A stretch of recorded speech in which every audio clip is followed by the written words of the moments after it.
Chicken కాటి kebab చేయబోతున్నాను అనమాట. So అందుకే ఇక్కడ హాఫ్ కేజీ బోన్లెస్ తీసుకున్నాను. అంటే అక్కడక్కడ కొన్ని బోన్స్ ఉన్నాయి. కాటి కబాబ్ చేయడానికి పెరుగు తీసుకోవాలి, కొంచెం చిక్కటి పెరుగు తీసుకోవాలన్నమాట. సో పెరుగు ఒక 2 టేబుల్ స్పూను, 1 టీ స్పూన్ అంత అల్లం వెల్లుల్లి పేస్ట్, కారంకి సరిపడే అంత రెడ్ చిల్లీ పౌడర్, ధనియా పౌడర్, ఇంకా చికెన్ మసాలా, 1 టీ స్పూన్ అంత కసూరి మెథి, రుచికి సరిపడే అంత సాల్ట్, కొంచెం మస్టర్డ్ ఆయిల్ అనమాట. మస్టర్డ్ ఆయిల్ వేస్తే దీనికి ఫ్లేవర్ బాగా వస్తుంది. సో 1 టీ స్పూన్ అంత మస్టర్డ్ ఆయిల్. ఇప్పుడు ఒక చిన్న నిమ్మకాయ బద్దని దీంట్లోకి పిండుకోవాలి.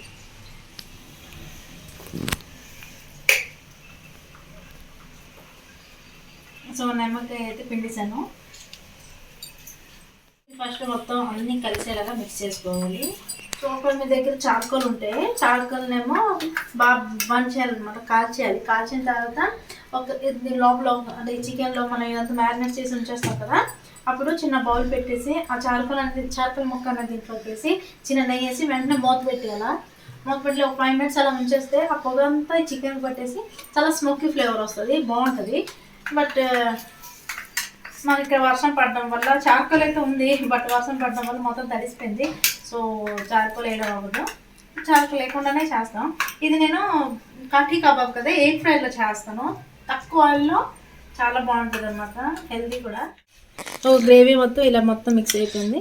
ఇప్పుడు ఈ చికెన్లోకి యాడ్ చేయాలి. కొంచెం ఎక్సెస్ వాటర్ ఉంది, వాటర్ తీసేస్తున్నాను.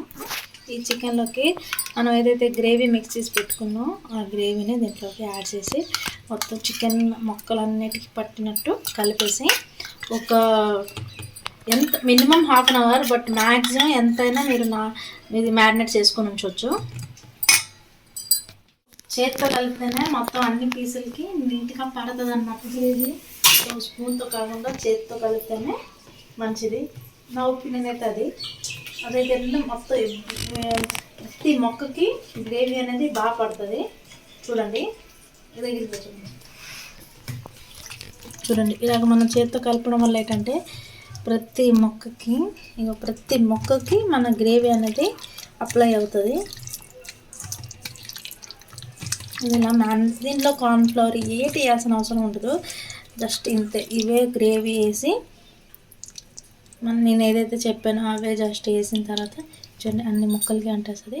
మీ దగ్గర బ్యాంబో స్టిక్స్ ఉంటే బ్యాంబో స్టిక్లో ఇది ప్రిక్ చేసి చేసుకోవచ్చు. లేదు బ్యాంబో స్టిక్స్ లేవనుకోండి, అప్పుడు నార్మల్గా ఇలా ఒక్కొక్క సింగిల్ పీస్ తీసుకొని మీరు తవ మీద అయినా ఫ్రై చేసుకోవచ్చు. జస్ట్ తవ ఫ్రై చేస్తే సరిపోతుంది, దీనికైతే డీప్ ఫ్రై అవసరం ఉండదు. సో ఇది మొత్తం బాగా మ్యారినేట్ అయిపోయింది.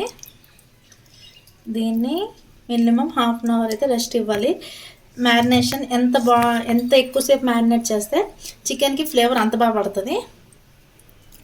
సో నేను అయితే మినిమం ఒక 1 అవర్ మ్యారినేట్ చేసి ఉంచేస్తున్నాను. సో నా దగ్గర అయితే ఇవ్వండి బ్యాంబో స్టిక్స్ ఉన్నాయి. ఇది నేను మీషోలో బుక్ చేశాను, చాలా డేస్ అయిందన్నమాట బుక్ చేసి, బట్ బాగానే పనిచేస్తుంది. ఇదేంటంటే మనం దీంట్లోకి ఇలా ప్రిక్ చేసుకొని కాల్చడానికి, తవ్వ మీద కాల్చడానికైనా బాగుంటుంది, ఎయిర్ ఫ్రైలో అయినా బాగుంటుంది కాల్చడానికి. సో ఇవి ఏంటంటే దీంట్లో ఇలా ప్రిక్ చేసి చికెన్ ముక్కలు మనం తిప్పడానికి ఈజీగా ఉంటుంది అనమాట. ప్లస్ ఇది బ్యాంబూతో మేడ్ అయి ఉంటుంది. సో అందుకే మనం బర్న్ అయ్యే ఛాన్స్ కూడా ఉండదు, ఇంకా ఎయిర్ ఫ్రైలో కూడా ఈజీ అవుతుంది. సో ఇది ఏంటంటే నీట్గా వాష్ చేస్తాను ఫస్ట్ ఒకసారి. వాష్ చేసిన తర్వాత ఇప్పుడు మనకి స్టిక్ బర్న్ అంటే ఎయిర్ ఫ్రైలో చేసినప్పుడు ఏంటంటే నార్మల్ గ్యాస్లో చేస్తే ఏట్ అవ్వదు, బట్ ఎయిర్ ఫ్రైలో కాల్చినప్పుడు ఏంటంటే ఇవి కూడా కాలిపోయే ఛాన్సెస్ ఉంటుంది అనమాట. ఎందుకంటే ఇది వుడ్ కాబట్టి కాలిపోయే ఛాన్సెస్ ఉంటుంది. అందుకే కొంచెం ఏంటంటే ఇది నానిపోయి ఉంటుంది అనుకోండి, అప్పుడు స్టిక్ బర్న్ అవ్వదు అనమాట స్టిక్స్. అందుకని ఇగోండి ఇలాగా వాటర్లో నానబెట్టాను. ఇది ఏంటంటే సగం వరకే మునుగుతుంది కాబట్టి కొంచెంసేపు తర్వాత ఇది ఎలాగో మనకి 1 అవర్ పడుతుంది ఈ మ్యారినేషన్ అవ్వడానికి.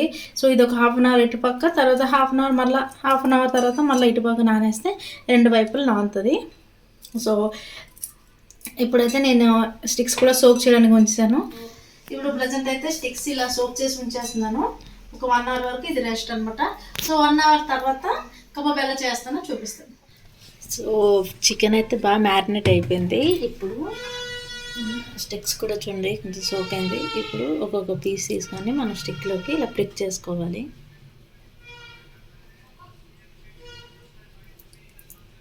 ఇలా అనమాట.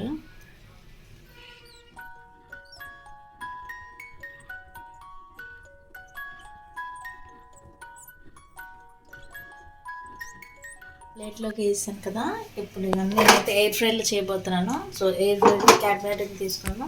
ఇప్పుడు మొత్తం కొంచెం ఈ కింద ఇది ఉంది కదా, ఇది నాన్ స్టిక్దే, బట్ ఇక్కడ ఏంటంటే కొంచెం ఆయిల్ బ్రష్ చేసుకోవాలి. కొంచెం ఆయిల్ తీసుకొని ఇదంతా బ్రష్ చేయాలన్నమాట.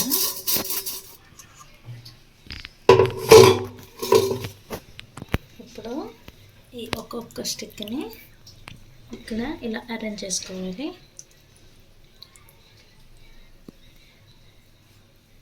6 స్టిక్స్ ఉన్నాయి నా దగ్గర. నేనైతే 3 ఒక ట్రిప్కి 3 చేస్తున్నాను. సో ఫస్ట్ ఒక 3 చేసిన తర్వాత మళ్ళీ ఇంకో 3.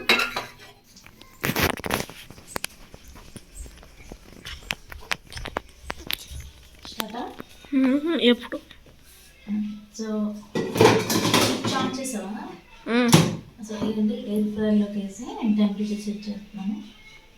సో 200లో పెట్టి 10 మినిట్స్ పెట్టాను అనమాట. సో 10 మినిట్స్ తర్వాత మళ్ళీ ఫ్లిప్ చేద్దాం. సో ఫ్రెండ్స్ చూడండి, ఇదైతే అయిపోయింది. ఇంకో వైపు ఫ్లిప్ చేయాలి. యాక్చువల్లీ నేను ఫస్ట్ 180 200లో పెట్టేసి 10 మినిట్స్కి పెట్టాను, బట్ అవ్వలేదు. నాకు టోటల్గా అయితే ఒక 20 మినిట్స్ పట్టింది మొత్తం అంతా. 20 కాదు 15 మినిట్స్ పట్టింది. సో ఇప్పుడైతే ఫ్లిప్ చేస్తాను. సో ఇదైతే ఎక్కువసేపు పట్టదు, ఎందుకంటే ఆల్రెడీ చికెన్ కుక్ అయ్యి ఉంటుంది కాబట్టి జస్ట్ రోస్ట్ అవ్వాలి. ఇటుపక్క ఫ్లిప్ చేసిన తర్వాత మనం అదే 180 డిగ్రీలో పెట్టేసి ఒక 5 మినిట్స్ పెడితే చాలు, అయిపోతుంది. సో జాగ్రత్తగా ఫ్లిప్ చేయాలి. మీరు ఒకవేళ ప్యాన్ మీద చేస్తున్నాను అనుకోండి, సో సేమ్ అలాగే ఒకవైపు కుక్ అయిన తర్వాత ఇంకో వైపులో చేసుకోవచ్చు. సో ఇదేంటంటే కొంచెం తక్కువ ఆయిల్లో అయిపోతుంది. మనం పెన్నం మీద ఏంటంటే నాన్ స్టిక్ ఉంటే పర్లేదు, బట్ నాన్ స్టిక్ కాకుండా వేరే టైప్ అయితే కొంచెం ఆయిల్ వేసి చేయాలి. 180 డిగ్రీలో 5 మినిట్స్ని మళ్ళీ ఫ్రై చేస్తాను అనమాట. ఇది కొంచెం చిన్న చిన్న ముక్కలు కాబట్టి తొందరగా అయిపోయింది. సో ఇది తీసేస్తాను. ఇది ఇంకో 5 మినిట్స్ పెడతాను. యాక్చువల్లీ నేను 5 మినిట్స్ పెట్టాను, బట్ 5 మినిట్స్కి అయితే ఇది కుక్ అయింది. ఇవి కొంచెం పెద్ద ముక్కలు కాబట్టి కుక్ అవ్వలేదు. సో దీన్ని ఇంకొక 2-3 మినిట్స్ కుక్ చేస్తాను, ఫ్రై చేస్తాను. సో ఇది కూడా అయిపోయింది.